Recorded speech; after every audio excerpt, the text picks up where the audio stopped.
محترم طلباء، السلام علیکم ورحمۃ اللہ وبرکاتہ۔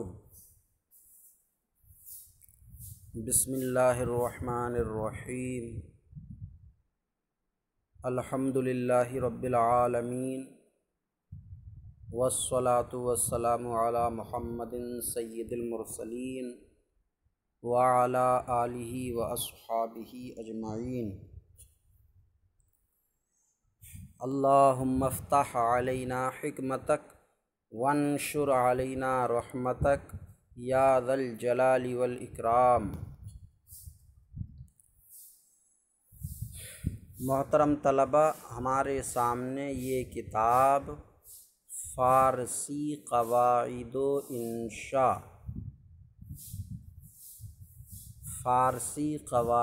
انشاء ہے۔ فارسی صحیح لفظ فارسی، راء زیر فارسی، لیکن آسانی کے لیے اردو میں فارسی بول دیتے ہیں۔ فارسی صحیح لفظ کیا ہے؟ فارسی۔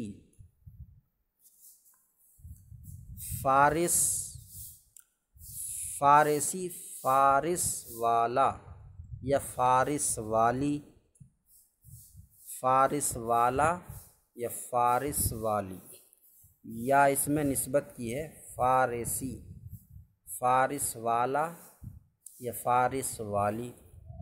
فارس ایک ملک ہے جہاں یہ زبان بولی جاتی ہے، تو اسی ملک کی نسبت سے فارسی، فارس والی زبان، فارسی فارس والی زبان۔ جیسے عرب ایک ملک ہے، عرب تو عرب ایک ملک ہے، اس میں بولی جانے والی زبان عرب کے آخر میں یا لگا کے نسبت بنا کر بولتے ہیں عربی، عرب والی زبان، عربی عرب والی زبان۔ تو اسی طرح فارس ایک ملک ہے، فارس اس میں جو زبان بولی جاتی ہے تو اس کو فارسی فارس والی زبان، یعنی جو ملک فارس میں بولی جاتی ہے۔ تو فارسی بھی بول سکتے ہیں اردو میں آسانی کے لیے، کوئی حرج نہیں ہے۔ تو فارسی قواعد قاعدہ کی جمع ہے، قواعد قاعدہ کی جمع، اور قاعدہ کا معنی قانون، اصول، نیم۔ قواعد قاعدہ کی جمع ہے، قاعدہ معنی قانون، اصول یا نیم۔ واو معنی اور، واو کا معنی اور۔ انشاء، یہ انشاء شین الف کے بعد لکھائی میں حمزہ اور ہونا چاہیے تھا۔ انشاء صحیح لفظ انشاء ہے۔ فارسی قواعد و انشاء۔ اب وہ آسانی کے لیے اردو میں چاہیں بولا نہ جائے، انشائی کہہ دیا جائے، لیکن لکھائی میں ہونا چاہیے انشاء، تو انشاء ہے۔ انشاء کا معنی ہوتا ہے کسی بھی چیز کو بنانا، بنانا کہتے ہیں، بنانا۔ انشاء کا معنی بنانا۔ کیا چیز بنانا؟ فارسی سے اردو بنانا، اردو سے فارسی بنانا۔ تو مطلب یہ ہوا کہ اس کتاب میں فارسی زبان کے قاعدے، قانون اور نیم ہیں کہ فارسی زبان کیسے بولی جائے گی، کیا طریقہ رہے گا، کیا قانون ہوں گے اس کے، کیا نیم ہوں گے، اور اردو سے فارسی، فارسی سے اردو کس طرح بنانا ہے، تو وہ مشق اور تمرین بھی دیں گے۔ اس لیے کتاب کا نام ہے فارسی قواعد و انشاء، فارسی قواعد و انشاء، اس واو کو دال میں ملا کے قواعد و انشاء، فارسی قواعد و انشاء۔ اب سمجھتا ہوں کہ نام تو سمجھ ہی گئے ہوں گے، ایک ایک لفظ کی وضاحت ہو گئی۔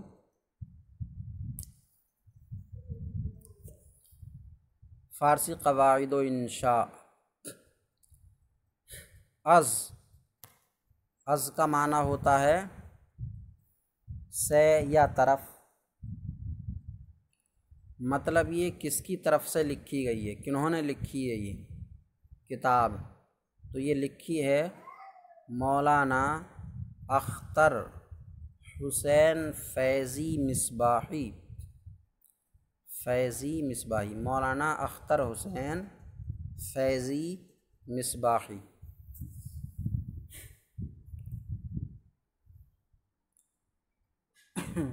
فیضی جو مدرسہ دارالعلوم فیض العلوم سے فارغ ہیں تو وہ اپنے نام کے آگے فیضی لکھتے ہیں، اور مصباحی جو مدرسہ اشرفیہ مصباح العلوم سے فارغ ہیں جو مبارک پور اعظم گڑھ میں ہے، تو جو اس سے فارغ ہیں تو وہ مصباحی۔ تو یہ پہلے مدرسہ فیض العلوم میں رہے، وہاں تعلیم حاصل کی، تو اس مدرسے کی نسبت سے یہ فیضی ہوئے۔ پھر مدرسہ اشرفیہ مصباح العلوم میں تعلیم حاصل کی، وہاں سے فراغت کی، تو اس مدرسے کی نسبت سے مصباحی۔ تو مولانا اختر حسین فیضی مصباحی اس کتاب کے مصنف ہیں، انہوں نے یہ کتاب لکھی ہے۔ یہ مولانا اختر حسین فیضی مصباحی کہاں پڑھاتے ہیں؟ استاذ جامعہ اشرفیہ مبارک پور، جامعہ اشرفیہ مبارک پور کے استاذ، یعنی جس مدرسے میں انہوں نے پڑھا اسی مدرسے میں یہ پڑھا رہے ہیں، انہوں نے یہ کتاب لکھی ہے۔ جس مدرسے میں جو پڑھا ہو اسی میں پڑھانا یہ اس کی قابلیت اور صلاحیت اور اخلاق مندی کی پہچان ہوتی ہے۔ اساتذہ اس کو قابل اور صلاحیت مند اور اخلاق مند دیکھ کر ہی اس مدرسے میں پڑھانے کے لیے رکھتے ہیں، کیونکہ استاذوں کے سامنے تمام زندگی کا ڈاٹا ڈیٹیل موجود ہوتا ہے، پتہ ہوتا ہے کہ یہ پڑھنے میں کیسا ہے، اس کی صلاحیت کیسی ہے، اور اخلاق کیسا ہے، عمل کے اعتبار سے کیسا ہے، سب کچھ ان کے سامنے ہوتا ہے، تو وہ پوری چھان بین کے ساتھ تمام لڑکوں میں کون بہتر ہے اس کو رکھتے ہیں۔ تو اساتذہ کے چن لینے کا مطلب یہی ہوتا ہے کہ یہ فارغ یا یہ مولانا صاحب باصلاحیت اور باعمل ہیں۔ تو مدرسہ اشرفیہ مبارک پور میں استاذ۔ ناشر، اس کے نیچے ناشر، ناشر کا معنی اس کتاب کی نشر کرنے والے یا اس کو چھاپنے والے۔ مجلس برکات الجامعۃ الاشرفیہ مبارک پور اعظم گڑھ یو پی انڈیا۔ یہ مجلس برکات نے بھی بہت بڑا کام کیا ہے، جو کتابوں کو دوبارہ سے چھاپا ہے، جو پرانی غلطیاں چلی آ رہی تھیں کتابوں میں ان کو مجلس برکات نے ختم کر کے دوبارہ سے تصحیح کر کر کتابوں کو چھاپا ہے۔ اللہ تعالیٰ اس مجلس کی محنتوں کو بھی قبول فرمائے۔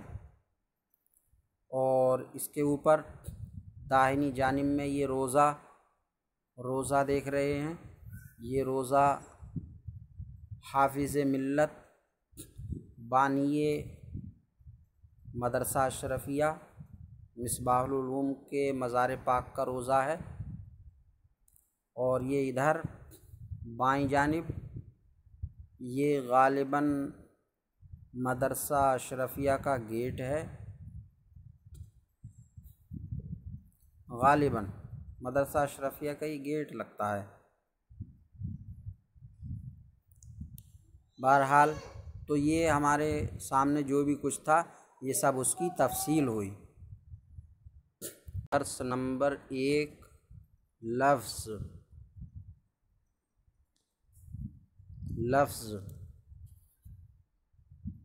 لام پہ زبر ہے اور فا ساکن ہے۔ لفظ بعض لوگ اسے بے خیالی میں یا زبان کی کسی وجہ سے وہ لفظ بول دیتے ہیں، لفظ، تو لفظ بولنا صحیح نہیں ہے، بلکہ لفظ ہے، لفظ ہی بولیں۔ اور اگر زبان پر نہیں آ رہا ہے تو اس کی مشق کر لیں، بہرحال اس کو لفظ ہی بولیں، لفظ نہیں۔ لفظ کا لغوی اور اصلی معنی ہے پھینکنا۔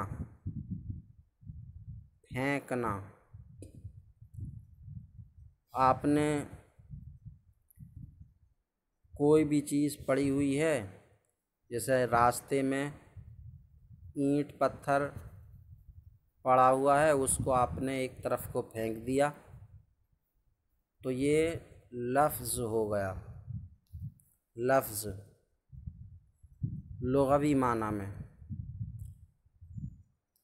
یا آپ آم وغیرہ گٹھلی دار کوئی چیز کھا رہے ہیں، کھانے کے بعد گٹھلی کو پھینک دیا، چاہے منہ سے پھینکا یا ہاتھ سے پھینکا، تو یہ لفظ ہو گیا، لغوی اور اصلی۔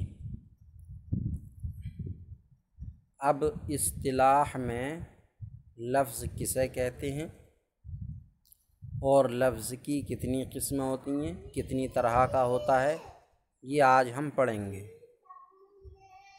تو ہم ایک دوسرے سے باتیں کرتے ہیں، ظاہر ہے کرتے ہی ہیں، اپنے دل کی بات کو دوسرے کو بتانے کے لیے یا کسی کو کسی کے فائدے کی بات سمجھانے کے لیے ہم ایک دوسرے سے باتیں کرتے ہیں۔ بات کرنے میں جو آواز منہ سے نکلتی ہے، بات کرنے میں جو آواز منہ سے نکلتی ہے، جو آواز یعنی ایک مخصوص آواز جو بات چیت کرتے وقت نکلتی ہے، اسے لفظ کہتے ہیں۔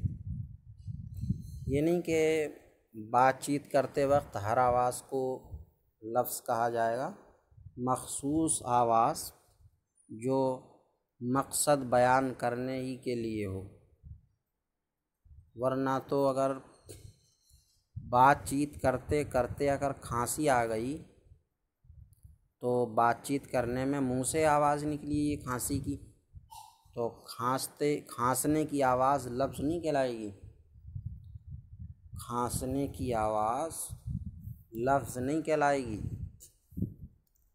حالانکہ بات کرتے ہوئے منہ سے نکلی ہے۔ تو بات چیت کرنے میں جو آواز منہ سے نکلتی ہے، خاص آواز، جو خاص آواز منہ سے نکلتی ہے، جو مقصد کو بیان کرنے کے لیے ہوتی ہے، اس آواز کو لفظ کہیں گے۔ تو ہم ایک دوسرے سے باتیں کرتے ہیں، بات کرنے میں جو آواز منہ سے نکلتی ہے اسے لفظ کہتے ہیں۔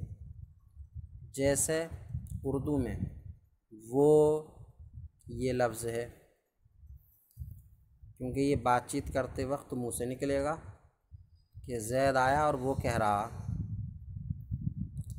یہ، جیسے یہ کیا ہے، قلم، دوات، یہ سب لفظ ہیں۔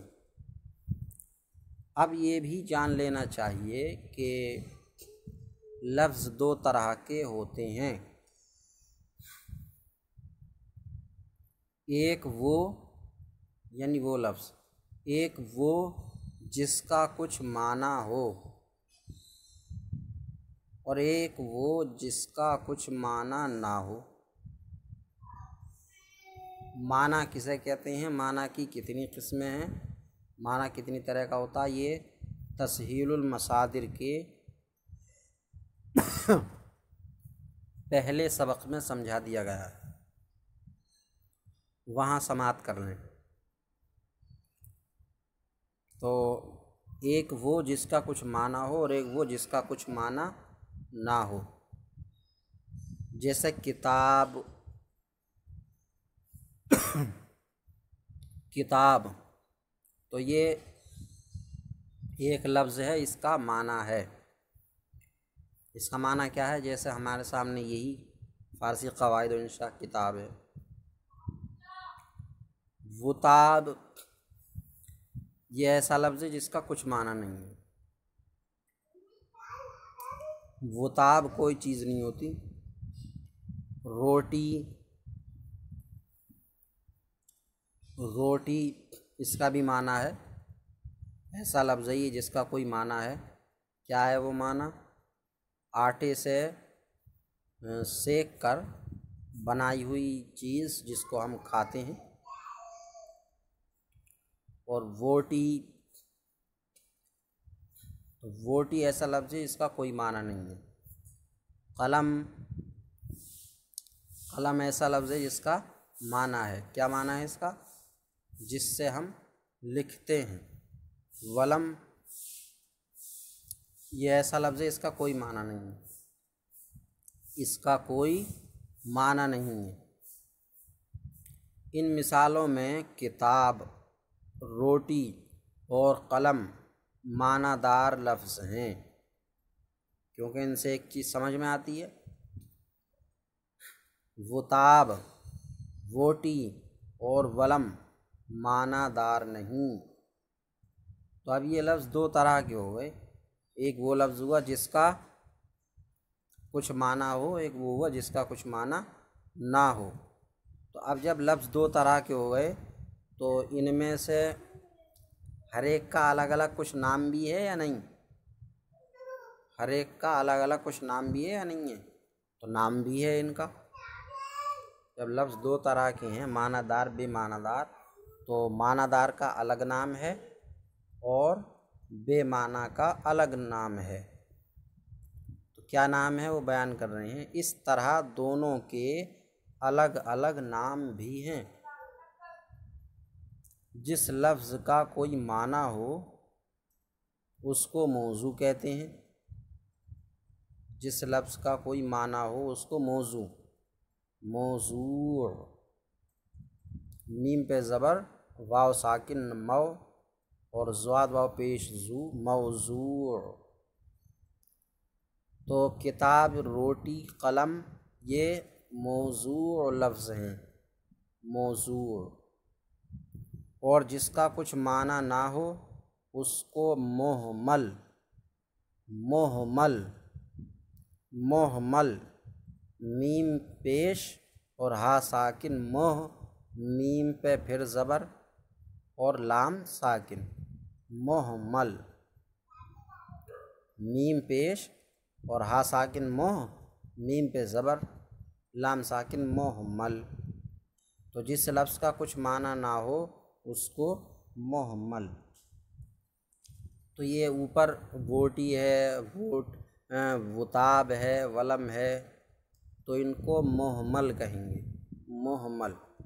اوپر کی مثالوں میں کتاب، روٹی اور قلم موضوع ہیں اور وطاب، ووٹی اور ولم مہمل ہیں۔ آسانی کے لیے دونوں کی الگ الگ تعریفیں بھی لکھ دی جاتی ہیں۔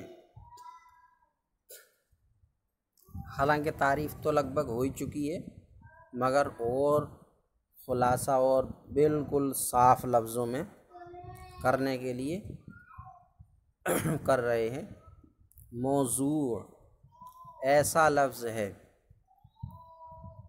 یا وہ لفظ ہے، موضوع ایسا لفظ ہے جس سے کوئی معنی سمجھ میں آئے، جس سے کوئی معنی سمجھ میں آئے۔ جیسے اسے کلمہ بھی کہتے ہیں۔ موضوع کے دو نام ہو گئے، جس لفظ کا کوئی معنی ہوتا ہے اس کے دو نام ہو گئے، موضوع اور کلمہ۔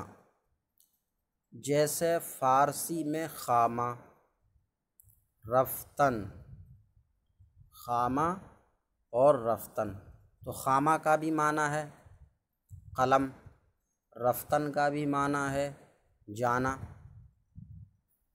تو یہ خامہ اور رفتن دونوں موضوع لفظ ہیں، موضوع لفظ، یا کہہ دیں کہ خامہ اور رفتن کلمہ ہیں،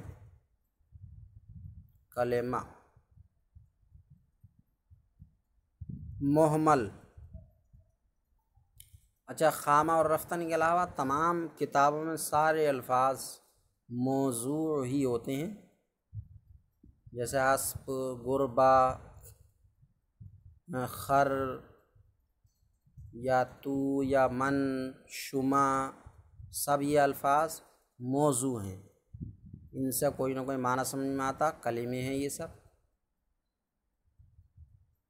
تو ضروری نہیں ہے کہ خامہ رفتن یہی مثال میں آپ پیش کریں گے۔ کوئی اگر پوچھنے لگے موضوع یا کلمہ کسے کہتے ہیں، کہ کلمہ ایسا لفظ ہے جس سے کوئی معنی سمجھ میں آئے، مثال کیا ہے اس کی، کہ مثال جیسے غربا ہے، اسب ہے، بہشت ہے، دوزخ ہے وغیرہ۔ محمل ایسا لفظ ہے جس سے کوئی معنی سمجھ میں نہ آئے، جیسے فارسی میں گرگر، مم، مسوگی، تو ان لفظوں کے کوئی معنی نہیں ہے، محمل ہیں۔ اور اردو میں یہ اوپر آئی، ولم، ووٹی، وطاب، یہ محمل ہیں۔ تو آج کے ہمارے سبق میں لفظ کا لغوی معنی ہوا اور یہ اصطلاحی معنی ہوا، اور پھر لفظ کی دو قسمیں ہوئیں، موضوع اور محمل، اور موضوع کا ایک دوسرا نام کلمہ ہوا۔ یہ ساری باتیں یاد کرنا ہے۔ اللہ رب العزت سے دعا ہے کہ سبق کو سمجھنے اور یاد کرنے کی توفیق عطا فرمائے۔ السلام علیکم ورحمۃ اللہ وبرکاتہ۔